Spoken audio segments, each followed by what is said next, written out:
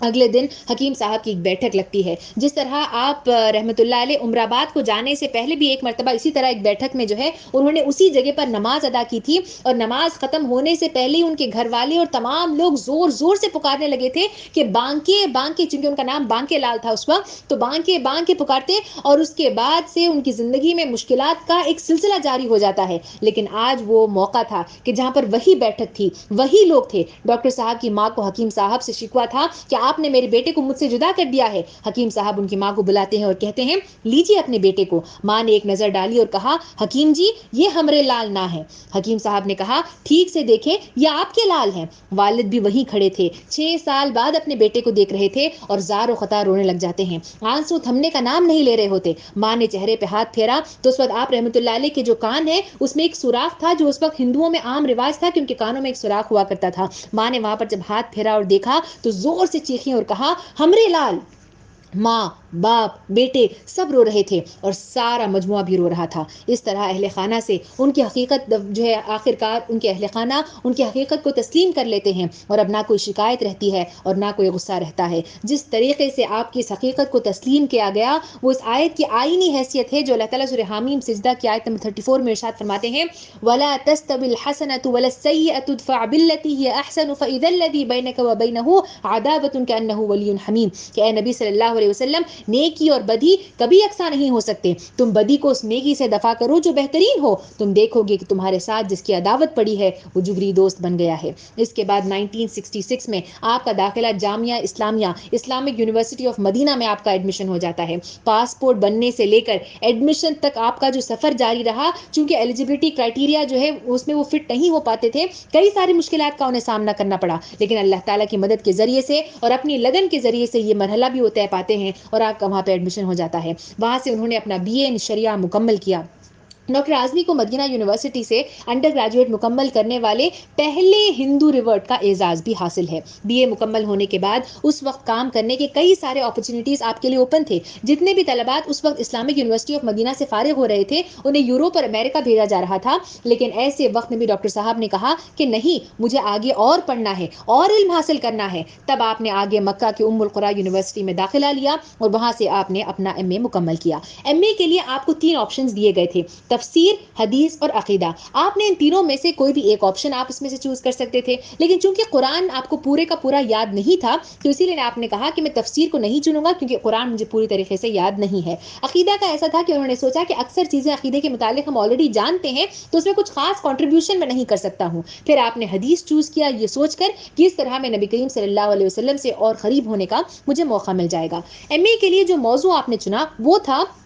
دفاعاً عن ابو ہریرہ رضی اللہ عنہ, ڈیفینڈنگ ابو ہریرہ رضی اللہ عنہ, یا پھر حضرت ابو ہریرہ رضی اللہ عنہ کی کثرت روایت. یہ ٹاپک انہوں نے اس لیے چوز کی تھی کیونکہ اس وقت کئی سارے لوگ ابو ہریرہ رضی اللہ عنہ پر تنقید کر رہے تھے کہ وہ نبی کریم صلی اللہ علیہ وسلم کے ساتھ تقریباً 3 سے 4 سال رہے ہوں گے اور ان سے 5370 احادیث 5370 احادیث بیان کیے گئے ہیں ان کی طرف سے. اس عزم کے ساتھ انہوں نے یہ ٹاپک لی کہ وہ اس کا ریزن تلاش کریں گے, اور آپ نے اپنی تھیسس کے ذریعے سے اس کا جواب بھی تلاش کر لیا. اس کے لیے انہوں نے ساعہ ستہ کی جو کتابیں ہیں وہ پوری کتابوں کا مطالعہ کیا, مسند امام احمد کا بھی مطالعہ کیا, اور تمام ابو ہریرہ رضی اللہ عنہ سے جتنے بھی احادیث مروی ہیں ان کو مکمل طور پر جو ہے ایک جگہ انہوں نے کلیکٹ کیا. اور اس کے بعد انہوں نے کہا کہ آپ رضی اللہ عنہ سے تقریباً 2000 احادیث ایسی ملتی ہیں جو ان سے مروی ہیں, اور چونکہ وہ 5000 کا جو نمبر ہے وہ اس لیے ہے کیونکہ اس میں کئی ساری اسند روایات بھی ہیں, یعنی کہ احادیث کے کئی سارے ایسے روایات ہوتے ہیں جو کمبینیشنز کے ساتھ ایک سے زیادہ بھی بیان کیے جاتے ہیں. تو ایسے کئی سارے احادیث جو ہیں وہ ابو ہریرہ رضی اللہ عنہ سے جو ہے وہ روایت کیے گئے ہیں. پھر جو لوگ تنقید کر رہے تھے اس کا جواب انہوں نے اس طرح سے دیا کہ ابو ہریرہ رضی اللہ عنہ نے تقریباً 1000 دن نبی کریم صلی اللہ علیہ وسلم کے ساتھ گزارے. اس حساب سے اگر دیکھا جائے 2000 احادیث اور 1000 دن گزارے جائیں تو ایک دن میں 2 احادیث کو جو ہے ان کی طرف سے روایت کرنا یہ کوئی مشکل کام نہیں تھا، وہ بھی ایک ایسے صحابی کے لیے جو بھوکے پیاسے دن رات نبی کریم صلی اللہ علیہ وسلم کے پاس ہوتے تاکہ ان سے کچھ احادیث سن سکیں. جب کوئی ابو ہریرہ رضی اللہ عنہ سے احادیث کے متعلق پوچھتا تو وہ خود فرماتے کہ تم تو جو ہے فلاں تجارت میں لگے رہتے ہو، تم تو زراعت میں ایگریکلچر میں لگے رہتے ہو، لیکن میں نبی کریم صلی اللہ علیہ وسلم کے ساتھ 24 گھنٹے ہوتا ہوں. سبحان اللہ. یہ سوچ، یہ فکر، یہ جواب وہی شخص دے سکتا ہے جس کا دین سے، نبی صلی اللہ علیہ وسلم سے، صحابہ کرام سے اتنی محبت ہو. اس کی آپ کا یہ تھیسس اس وقت کافی فیمس ہوا جاتا ہے اور کئی سارے علماء خود اس پر لیکچرز دیتے ہیں، ٹی وی پر بھی اس کا نشر کیا جاتا ہے کہ ایسا جواب آج تک کسی طالب علم نے نہیں دیا اور آپ رحمۃ اللہ علیہ کو اس معاملے میں بہترین جواب دینے کا اعزاز بھی حاصل ہے. ایک مرتبہ شیخ البانی رحمۃ اللہ علیہ نے ان کو یا صاحب ابو ہریرہ کے نام سے بھی انہیں یاد کیا گیا، انہیں بلایا گیا، مخاطب کیا گیا اور فرمایا گیا کہ تم نے ایسے سمندر کا سفر اختیار کیا ہے جس کا کنارہ گم ہے. ان کی یہی محنت کی وجہ سے آج ان کا نام سر فہرست یاد کیا جاتا ہے. چنانچہ اللہ تعالیٰ خود قرآن میں فرماتے ہیں سورہ آل عمران کی آیت نمبر 195 میں انی لا اضیع عمل عامل منکم من ذکر او انثی، فرمایا کہ بلا شبہ میں کبھی کسی عمل کرنے والے کا عمل ضائع نہیں کرتا، خواہ وہ مرد ہو یا چاہے وہ عورت ہو. پھر اس کے بعد مکہ ہی میں رابطہ عالم اسلامی میں آپ جو ہے برسر خدمت ہوتے ہیں، یعنی کہ مسلم ورلڈ لیگ میں آپ ملازمت اختیار کر لیتے ہیں. انہی کی اجازت سے، انہی کی اسپانسرشپ میں ڈاکٹر اعظمی نے پی ایچ ڈی مکمل کی ازہر یونیورسٹی سے جو کہ ایجپٹ میں موجود ہے. اس وقت کل ملا کر تقریباً 12 ایسے ہندوستانی لوگ تھے جو ازہر یونیورسٹی میں پی ایچ ڈی کر رہے تھے. پی ایچ ڈی میں بھی انہوں نے جو ٹاپک چوز کی تھی وہ تھی نبی کریم صلی اللہ علیہ وسلم کے فیصلے یا پھر ججمنٹس آف پروفیٹ محمد صلی اللہ علیہ وسلم. پی ایچ ڈی مکمل کرنے کے بعد آپ کو رابطے میں یعنی مسلم ورلڈ لیگ میں کافی اچھی مینجمنٹ پوزیشن عطا کی گئی تھی اس سے پہلے ہی، لیکن آپ کو تعلیم حاصل کرنے کا شوق اس قدر زیادہ تھا، لوگوں کو اللہ کی طرف بلانے کا، دعوت دینے کا شوق اس قدر زیادہ تھا تو ڈاکٹر اعظمی کے ذوق علم اور ان کا جو قلم ہے، ان کی جو رائٹنگ کیپیسٹی اور ان کے ایجوکیشن ہے، اس کو سامنے رکھتے ہوئے انہوں نے وہاں پہ ریزائن کر دیا اور اسلامک یونیورسٹی آف مدینہ میں استاد حدیث بن گئے اور دین کی حیثیت سے جو ہے وہاں پر اپنے خدمات انجام دینے لگے. آپ کے اسٹوڈنٹس میں آج کے جانے مانے بڑے اسکالرز جیسے ڈاکٹر ذاکر نائک اور ڈاکٹر یاسر قاضی جیسے بڑے بڑے لوگ بھی آپ کے طلباء میں شامل ہوتے ہیں. ریٹائرمنٹ تک آپ اسی طرح استاد حدیث کی حیثیت سے علم بانٹتے رہے اور اسی دوران آپ نے کئی ساری کتابیں تصنیف فرمائی جن کے ترجمے مختلف زبانوں میں موجود ہیں. ریٹائرمنٹ کے بعد آپ نے ایکسٹینشن نہیں مانگا، بلکہ تب آپ نے سوچا کہ اب میں اپنی زندگی کا سب سے بڑا کنٹریبیوشن کی طرف کچھ کام کروں گا. لوگ اکثر دعوتی میدان میں جب آپ جاتے تو آپ رحمۃ اللہ علیہ سے پوچھا کرتے تھے کہ آپ ہمیں کہتے ہیں کہ قرآن کی طرف دعوت دے رہے ہیں اور حدیث کی طرف بلا رہے ہیں. قرآن تو ہمیں معلوم ہے کہ وہ ایک کتاب ہے اور وہ ہر جگہ وہی ہے، لیکن کوئی ایسی سنگل حدیث کی آپ کتاب ہمیں بتائیے جس میں کامل سارے احادیث موجود ہوں. تو جب یہ سوال آپ سے کیا جاتا تھا تو ڈاکٹر ضیاء-ور-رحمان اعظمی رحمۃ اللہ علیہ کے ذہن میں یہ خیال آیا کہ کوئی ایک کتاب میں سامنے والے کو بتاؤں، ایسا کوئی میرے ذہن میں نام نہیں آتا تھا. چنانچہ انہوں نے فیصلہ کیا اور 5th سینچری تک جتنے بھی احادیث کی کتابیں ہیں تقریباً 180 یا 170 کتابوں کے قریب انہوں نے ان کا مطالعہ کیا اور تمام صحیح احادیث، تمام احسن احادیث جو ہیں ان کو جمع کیا اور 12 والیومز کی ایک مکمل کتاب لکھی جس کا نام ہے الجامع الکامل فی الحدیث الصحیح الشامل، جس میں خود ڈاکٹر اعظمی کہتے ہیں کہ 16,800 احادیث 16,800 احادیث اس میں کمپائل کیے گئے ہیں. اسلامک ہسٹری میں آپ دیکھیں عزیز سامعین کرام تو ویسے تو کئی کتابیں احادیث نبوی پہ لکھی گئی ہیں، لیکن یہ کتاب عالم اسلام کی تاریخ کی پہلی کتاب ہے جس میں تمام صحیح احادیث، اس میں کوئی ضعیف احادیث نہیں ہے، صرف تمام صحیح احادیث کا ایک مجموعہ جو ہے وہ ایک جگہ بیان کیا گیا ہے. ڈاکٹر ضیاء-ور-رحمان اعظمی عمری رحمۃ اللہ علیہ کی زندگی پر ہم نظر ڈالیں تو ان کے دوسرے پہلوؤں پر بھی نظر ڈالی جائے تو کئی سارے اسباق ہمیں سیکھنے کو ملتے ہیں. آپ کی زندگی میں اطاعت اور فرمانبرداری کا جو جذبہ طالب علمی کے دور میں تھا وہی آخر تک رہا. آپ کے استاد مولانا ابوالبیان حماد عمری صاحب جو ہے خود بتاتے ہیں کہ وہ جب بھی مدینہ آیا کرتے تھے تو اس بات کی خبر جو ہے وہ ڈاکٹر ضیاء-ور-رحمان اعظمی رحمۃ اللہ علیہ کو ہو جاتی. اتنے بڑے محدث ہونے کے باوجود وہ خود اپنے استاد سے رابطہ کرتے، ان سے ملنے کے لیے پہنچتے، اصرار کے ساتھ اپنے ساتھ ان کو لے جاتے، اپنے پاس ایک ہفتہ 10 دن رکھ لیتے اور اس کے بعد ہی انہیں چھوڑا کرتے تھے. اس دوران وہ اپنے استاد کی بڑی خدمت کرتے اور ان کے آرام اور راحت کا بھی خاص خیال رکھا کرتے تھے. عزیز سامعین کرام، گھر والوں کا خیال رکھنے میں بھی آپ رحمۃ اللہ علیہ کبھی پیچھے نہیں رہے. حالانکہ 6 سال آپ اپنے گھر والوں سے دور رہے، چونکہ اسلام قبول کرنے کے بعد ان پر تشدد کیا جا رہا تھا تو وہاں سے انہیں بھاگنا پڑا تھا. لیکن ان 6 سالوں کے عرصے کو چھوڑ کر انہوں نے اپنے والدین، بہنیں اور ان کی اولاد کا ساری عمر خیال رکھا. ملک سے باہر جانے کے بعد بھی جب وہ سعودی کو آ جاتے ہیں پڑھائی کے لیے، تو اس زمانے میں بھی جب وہ کمانے لگ جاتے ہیں تو اپنی ذمہ داری سے سبکدوش نہیں ہوتے، بلکہ اپنے والد صاحب کو کام کرنے سے آزاد کر دیتے ہیں اور تمام ذمہ داریاں خود سنبھالتے ہیں. شروع میں آپ پڑھائی میں چونکہ مصروف تھے تو 10 سال تک وہ ہندوستان وزٹ نہیں کر پاتے، لیکن اس کے بعد جب بھی آتے تو ایئرپورٹ سے بلریا گنج اپنے گلی میں جاتے، گاڑی سے اترتے، والدین سے ملاقات کرتے اور دن میں 2 مرتبہ اپنی والدہ سے ملتے اور گھنٹوں ان کے ساتھ بات کیا کرتے تھے. تمام رشتہ دار جمع ہوتے اور اسی دوران خاندان کے جو بھی ضرورت مند رشتہ دار ہیں ان کی خاموشی سے حسب ضرورت وہ مدد بھی کیا کرتے تھے. آپ کے وہی چچا جو آپ پر ظلم کرنے پر پیش تھے، جب وہ سادھو بن جاتے ہیں، جو ایک مرتبے کا ذکر آتا ہے کہ حکیم صاحب کے گھر میں جب ڈاکٹر اعظمی رحمۃ اللہ علیہ موجود تھے تو وہ خود ان سے ملنے کے لیے آتے ہیں اور کہتے ہیں کہ آپ کے آنے کی خبر میں نے سنی تھی، میں اس وقت جلدی میں ہوں، اور پھر وہ وہاں سے چلے جاتے ہیں. سبحان اللہ، ایسا کردار جو ہے اور ایسا بدلاؤ جو ہے ہمیں ایسی شخص کے اندر نظر آ سکتا ہے کہ جس کے اندر جو ہے اس طریقے کا جو تبدیلی ہے وہ لوگ خود اسے محسوس کریں. ڈاکٹر صاحب کے تعلق سے کہا جاتا ہے کہ لمحے لمحے کی وہ قدر کیا کرتے تھے اور وقت کا صحیح استعمال کرنے میں ہمیشہ لگے رہتے تھے. آپ راتوں کو کم سوتے اور دن کے اوقات کو بھی گھومنے میں کم اور مطالعے میں زیادہ مصروف رہنے کی کوشش کیا کرتے تھے. جامعہ عمر آباد کی زندگی میں آپ نے اپنا جو شیڈیول بنا لیا تھا، تا حیات آپ اسی پر ڈٹے رہے. اللہ تعالیٰ نے ان کے وقت میں اتنی برکت دی کہ مولانا حفیظ الرحمان اعظمی عمری صاحب کہتے ہیں کہ وہ سوچا کرتے تھے کہ کیا ڈاکٹر صاحب کے شب و روز میں 24 گھنٹے سے بھی زیادہ گھنٹے موجود ہیں، کیونکہ جتنا کام وہ اس دنیا میں کر کے گئے ہیں، جتنا کام انہوں نے انجام دیا ہے وہ ان کی حیات سے بڑھ کر ہے. ہزاروں صفحات کی تصنیف کرنا کوئی آسان کام نہیں تھا، لیکن یہ اللہ کے ساتھ ہے، اور جہاں انسان اگر اللہ تعالیٰ کی طرف ایک قدم اگر بڑھانے کی کوشش کرے تو اللہ تعالیٰ خود اس محنت کو دیکھ کر اوقات میں برکت دے دیتے ہیں. ایک بار کا ذکر آتا ہے کہ جب ڈاکٹر صاحب کی الجامع الکامل کی تکمیل ہو جاتی ہے اور جو ہے وہ پوری طریقے سے ختم ہو جاتا ہے تو کوئی آپ رحمۃ اللہ علیہ کو آرام اور راحت اور سیر و سیاحت کا مشورہ دیتا ہے کہ آپ کچھ دیر آرام کر لیجئے یا پھر کچھ گھوم پھر لیجئے. چونکہ آپ نے 16 سال کی عمر سے لے کر ریٹائرمنٹ کے بعد تک بھی علم حاصل کرنے ہی میں کافی وقت انہوں نے لگایا تھا، اور یہ سوچ کر انہیں جو ہے یہ مشورہ دیا گیا کہ کچھ آرام کی انہیں ضرورت ہوگی. آپ کا جواب عزیز سامعین کرام، آپ کا جواب بالکل اس جواب کی مانند ہے جو نبی کریم صلی اللہ علیہ وسلم نے اس وقت دیا تھا جب وہ تھکے ہارے اپنی پیٹھ لگانے کے لیے کچھ دیر بیٹھے ہی تھے کہ آپ کو خبر آتی ہے کہ مکہ میں چند لوگ آئے ہوئے ہیں اور آپ صلی اللہ علیہ وسلم بھاگے ان تک دعوت کا پیغام پہنچانے جاتے ہیں کہ پتہ نہیں اللہ تعالیٰ نے مجھے یہ موقع دیا ہے اور اگر میں نے اس کا فائدہ نہ اٹھایا تو میں اللہ کو کیا منہ دکھاؤں گا. سبحان اللہ، یہی کردار ڈاکٹر ضیاء الرحمان رحمۃ اللہ علیہ کا بھی تھا. وہ کہہ اٹھتے ہیں کہ شیخ، میں ابھی راستے میں ہوں، منزل پر پہنچا نہیں ہوں، کیسے آرام کر سکتا ہوں؟ ابھی تو جامع الکامل کی مجھے تلخیص کرنی ہے، اس کی سمری پیش کرنی ہے اور اس کا انتخاب تحفۃ المتقین اور الادب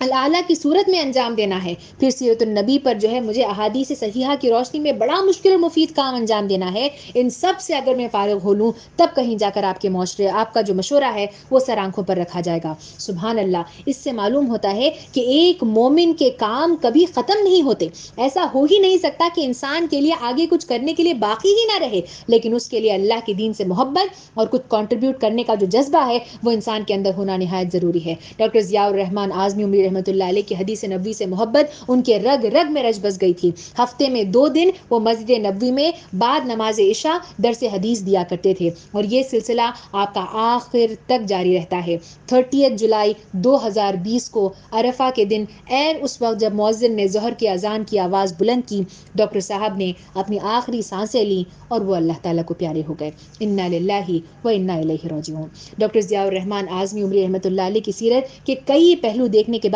اس بات میں کوئی شک باقی نہیں رہتا کہ آپ کی زندگی مسلسل عمل اور جہد کا آئینی نمونہ ہے. جس شعور کے ساتھ ڈاکٹر صاحب نے اسلام کو گلے لگایا، پھر آزمائش کے ہر منزل پہ جس طریقے سے وہ ثابت قدمی انہوں نے دکھائی، پھر جو شوق، جذبے اور لگن اور محنت کے ساتھ تعلیم حاصل کرنے کی کوشش کی